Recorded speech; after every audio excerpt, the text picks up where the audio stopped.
to increase the mental health budget by 200 million, and we have 500 more staff working, 85 in camps, but we have a long way to go. But I suppose the point in relation to this report today, that is very important that people and young people and the parents, they know that, you know, there's some really, really good work being done in camps. And the report did state that The Taoiseach Leo Varadkar and the British Prime Minister Rishi Sunak spoke by phone this afternoon on a range of issues. Restoring devolved government in the north, the ongoing EU-UK negotiations on the protocol and British-Irish relations were among the topics discussed. The Taoiseach repeated the need for a solution on the protocol which avoids a hard border on the island of Ireland. Spotify is the latest tech firm to announce job cuts. It's getting rid of 6% of its global workforce, which works at around 600 roles. Its CEO says he takes full responsibility. The business editor with Sunday Indo is Samantha McCormack. She says it's just the latest tech firm to cut job numbers. There's one every day or every other day of these big tech names that we're seeing cut jobs. Spotify actually doesn't make any money. It hasn't made any money. It's, you know, due to make some profit in the next couple of years, but not as yet. Investors haven't really liked how much money they've been putting into podcasts, which, you know, it spent $1 billion or so on podcasts. And they also basically, like others, during the lockdown, they hired, went on a big hiring drive. And that's your news update. It's 7:02. News Talk weather. Thanks to Ryanair. Suffering from the Irish rain? Grab your summer sun holiday with Ryanair's low fares. Tonight will be mostly cloudy with patches of light rain or drizzle, highs of 8 degrees Celsius. Now you're up to date on News Talk. The Newsround on Off the Ball. With Gillette. Start your day in flow with the new Gillette Labs razor with exfoliating bar. This is News Talk. Welcome to Monday night's Off the Ball. Mick's just telling me off air about the cash machine. We'll get to that momentarily. There's plenty of grounds to cover before then. It is a packed show tonight. We're going to have Joe Brawley on to us very shortly indeed, talking about the shambles that has arisen out of yesterday's All-Ireland Club football final at Croke Park between Kilmacud Crokes and Glen of Derry. We'll also have Maurice Brosnan on to talk the further aftermath of that and to look back on the career of David Moore and who's called time on his inter-county career today. Monday Night Rugby, we've got Gordon Darcy and Maddie Williams on to us to talk about Ulster's progress to the last 16 of the Heineken Champions Cup, where Munster need to go next, Joey Carberry, and indeed what could well be Ireland's centre partnership in the Six Nations. And on the football show tonight, we will be joined by Miguel Delaney and Jonathan Wilson on a day when Frank Lampard has abdicated his throne at Everton, and we look back on yesterday's fantastic Premier League encounter between Arsenal and Manchester United. You can get in contact with us tonight by texting us 53106 for 30 cents. You can tweet us at Off the Ball. Joining me for the news round, as I mentioned, is the cash machine gossip monger who is Mick McCarthy. Someone didn't answer their phone after 6 rollovers in a row, missed calls, and then there was over 100 grand and somebody got the number wrong. Be sick, wouldn't you? They answered it and got the number wrong. Be absolutely sick. Yeah. He's still number 20. Also, thanks for taking your time in that intro as I was so unprepared talking about the cash sheet. I didn't even have my mic turned on. Absolutely. Really appreciate it. See, I'm a pro. For those who are wondering, by the way, Joe has taken news of the new Sunday game host particularly badly. He was expecting a phone call from Declan McBennett yesterday afternoon, one that ultimately didn't come, that went the way of Jackie Hurling. Congratulations to her. But Joe, our thoughts are with you at this difficult time. We might not even see him for a couple of weeks at this stage. He's so upset. He's in mourning. I think there are going to be 3 weeks of off the ball mourning certainly are going to be adhered to. So Joe, we wish you all the best. We hope you manage to struggle through this difficult time. We'll try and adopt the sombre tone that is fitting to himself missing out on the big gig. Listen, we're going to get to the news round pretty sharpish because we haven't got a whole lot of elbow room tonight, because there is, as I mentioned, there's so much, as Mick alluded to in my massive long intro. We do have a lot to cover, especially the events yesterday at Croke Park, Anne-Marie. What's the latest with Kilmacud and Glen and their extra man? Glen have until 3:30 on Wednesday afternoon to launch an objection to the result of yesterday's AIB All-Ireland Club Senior Football Championship final. Dublin's Kilmacud Crokes beat the Derry Club 111-19 at Croke Park yesterday. However, Crokes made 2 late substitutions, with Tom Fox and Conor Casey coming on for Paul Mannion and Dara Mullen. Mullen seems, though, to have stayed on the field of play as Glen took a 45 in the final passage of play. So therefore there were 16 Crokes players on the field. The penalties for breaching this rule include the awarding of the game to the opposing team, for the game to be replayed, or a fine.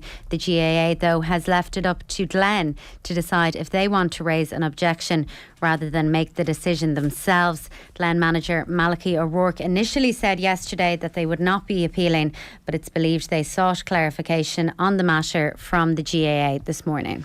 Mick, this is only going one way, isn't it? And that is fine, slap on the wrists, sorry, let's move on. Do you think so? I don't know. I feel like the momentum might be heading the other way, and people will listen to Joe Brawley on the show in about 20 minutes.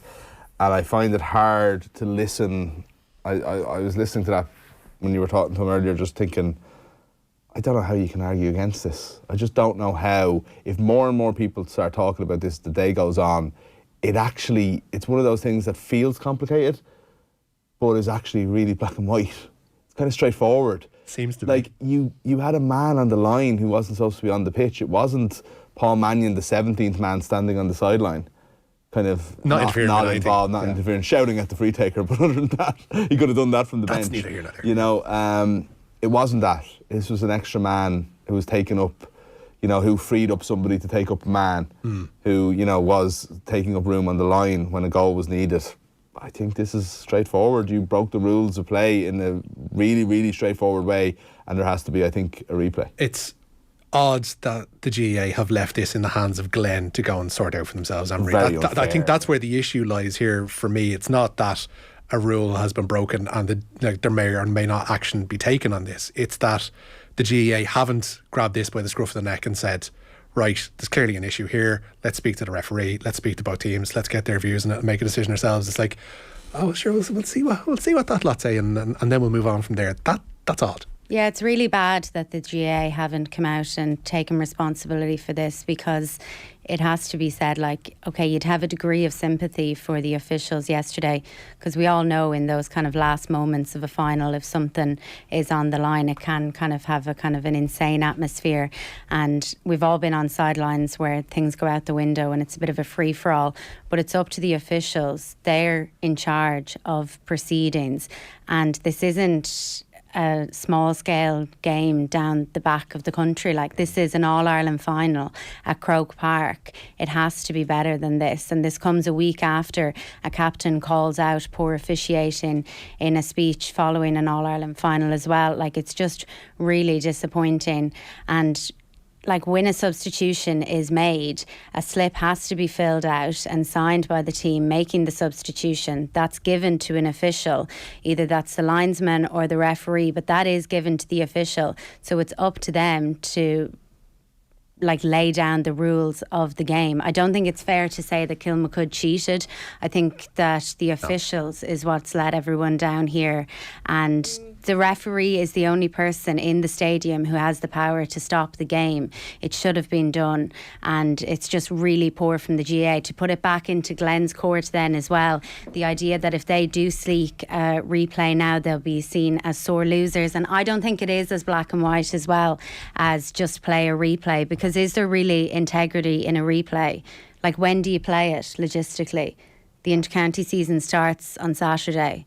I think they can find time for it. I think when you look at how teams approach the league, there is a bedding in point for those players who have been involved in club action in the latter stages thereof, and they bring them back in. Anyway, yeah, but say Glen were to win the replay, there will always be an asterisk beside that All-Ireland. There is going to be anyway, and that's awfully winning the All-Ireland in '98. If you're like, you know, Clare will always say that they were never beaten. Well, they were beaten, I suppose, the next week, but Clare will always think there's an asterisk associated to that. I don't think the country does. I don't think the record books do. I think people will talk about it as one of the most dramatic and memorable years of all time, but I think ultimately people will say Offaly were the All-Ireland champions, and that's because a fundamental mistake was made by the referee that was outside the rules of the game, and I think this is it. I know what you mean about the referees, but I do think, as you said at the start, there's a lot going on there. I think that's understandable. I think it's normal enough for a referee to kind of assume that the player who was taken off will leave the field. And maybe you should see it, but those things are missed. I don't think anybody's saying that Kilmacud have cheated. I feel like there's actually very little blame going around to this. But it's just the fact that it's just an F-up. A really, really fundamental rule of the game was broken. Yeah. And I just feel like we have to. When you see those, I don't think it can stand. I really don't. When you see those pictures of young kids in kind of purple and yellow jerseys today being pictured with the All Ireland Club football trophy, and can you envisage videos of fireworks? I know, but can you envisage a scenario whereby the GEA rock up and take the trophy back? That's as much as in my head I kind of think this is clear and obvious. There is an element that it's gone to such a degree that I can't see them going What yoink. about the poor kids crying in Mahara and Glen?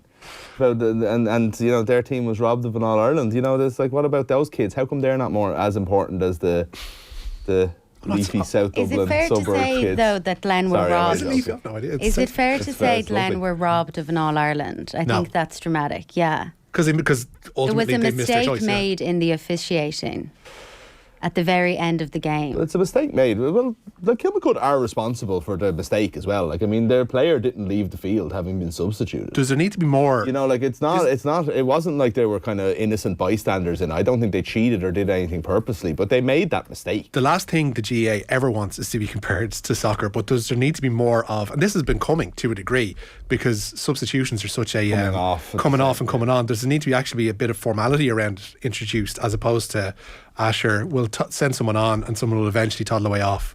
You know, there is a bit of a gap there that doesn't happen in certain other sports. Well, yeah, you'd imagine a game of this magnitude in Croke Park, the National Stadium, that it would be better.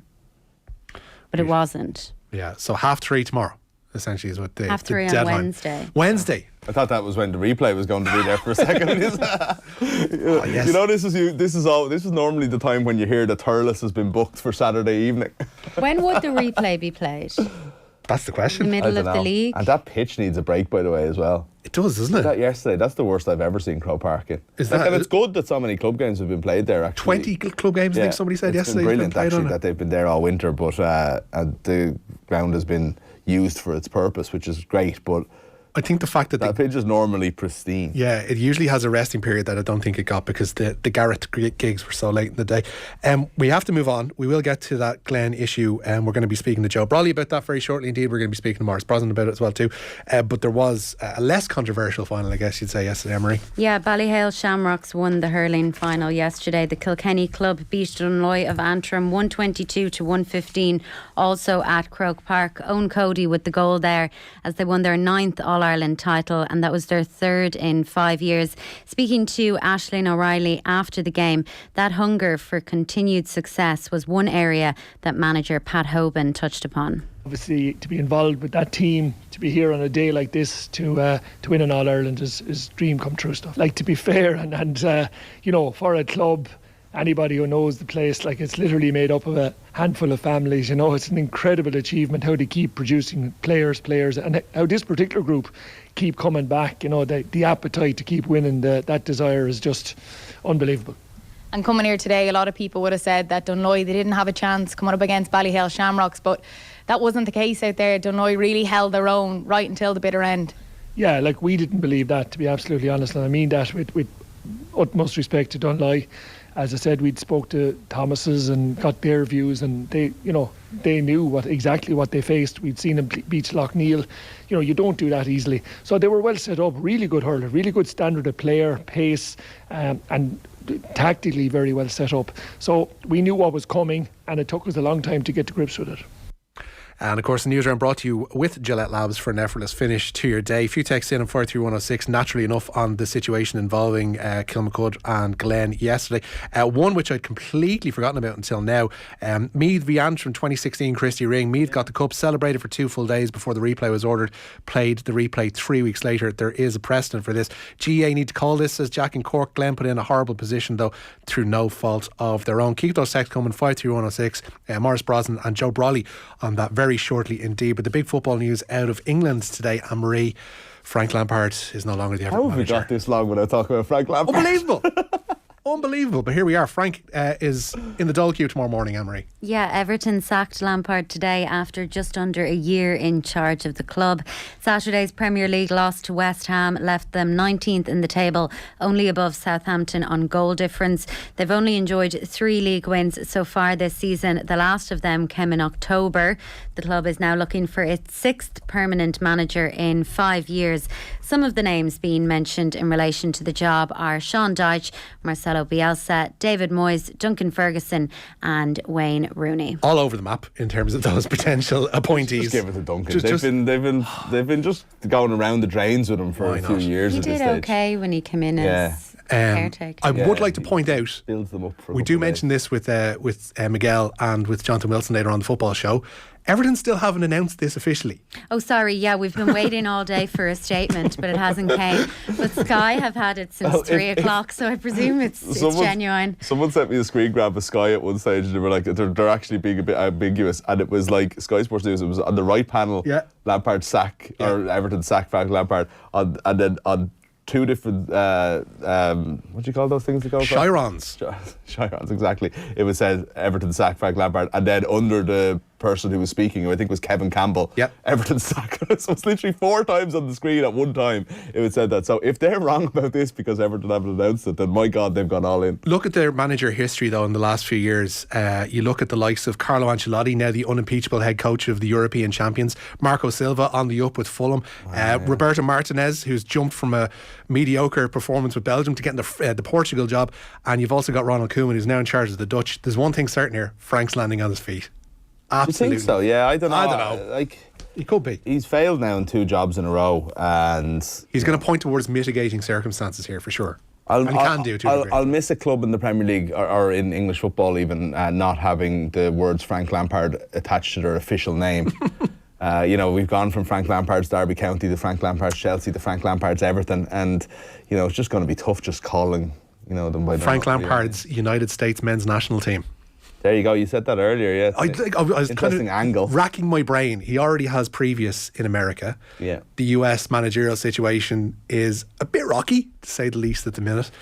He's suddenly found himself with a whole acre of free time. I think international management would suit him to a T, and him in charge of America just has a bit of showbiz quality to it. You take it. Absolutely, he would, for sure. He needs work at this stage, Mick.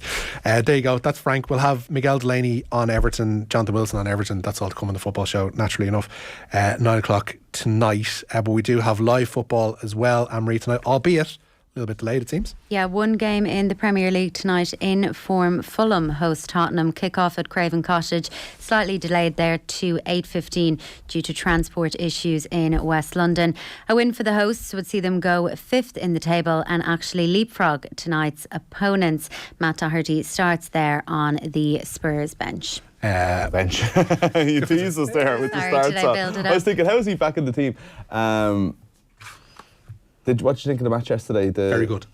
It was. Do you know what I was thinking as I was watching it? And maybe it was because it was Arsenal United, but I was like, this is what the Premier League was built on. It's like the wintry, what used to be a 4 o'clock kickoff on the Sunday evening, with two of the big teams playing each other in a right tussle that went down to the last minute, and I just really enjoyed it. I'd be like, if I was, United aren't going to win the league this year, no matter whether we talk about them in the title race or not. I wouldn't be too unhappy if I was a United fan. They showed so much, and yet Arsenal,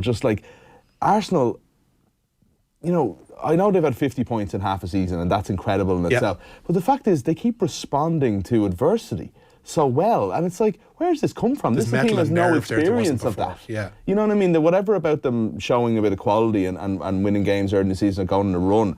They've had no experience. They've had, of just like being that team who blew it, 7 months ago, 8 months ago at the end of last season. They completely bottled it in terms of qualifying for the Champions League, and they've come back and they've become this team all of a sudden.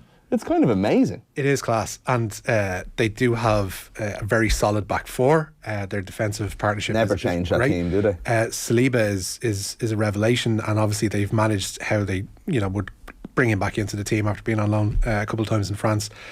Odegaard is simply one of the best players in the Premier League, and it's brilliant to see how his career has undergone that renaissance, even though he's still relatively young. And then you have a player like Eddie Nketiah, who's like their backup striker, and has taken on all the responsibility of handling that Gabriel Jesus mantle. It's quite something. I thought that was interesting watching them on the after the game. Yesterday it was Saka and Nketiah doing the interviews, and it was like two boys through the system, local guys, and it was a throwback for Arsenal. That wasn't what it was built on when they were in the Wenger glory years. Yeah. You know, this was more kind of like the Ian Wright, David Rocastle sort of. Kevin Campbell, Michael Thomas. Do you know what I mean? Yeah. That was kind of what Tony Adams and, you know, the famous back four. It felt like there's a little bit more of what Arsenal are about, you know, about this team. It doesn't have to be everyone, doesn't have to be even a majority, but just to have a few kind of local boys in there that, like Saka, when Saka got that goal, which was brilliant by the way, just the way the place reacts, the way he reacts, like he is such a cult hero, like he is Rocastle Mark II in terms of being a cult hero there. Funny old place in terms of, and we have to move on because we've got loads to pack in. In terms of generating atmosphere, a place that's gone from being a library to being, it's bouncing, it's hopping. It's absolutely amazing to see. So yeah, we will have more on Arsenal throughout the football show. That's after 9 o'clock. That delayed Premier League kickoff, of course, as you mentioned, 8:15 now between Fulham and Tottenham. But we will be talking to Joe Brawley imminently about that Kilmacud Glen situation. But next, cash machine time. Your chance to win big. News Talk's cash machine. As Mick mentioned, this is the longest string of roll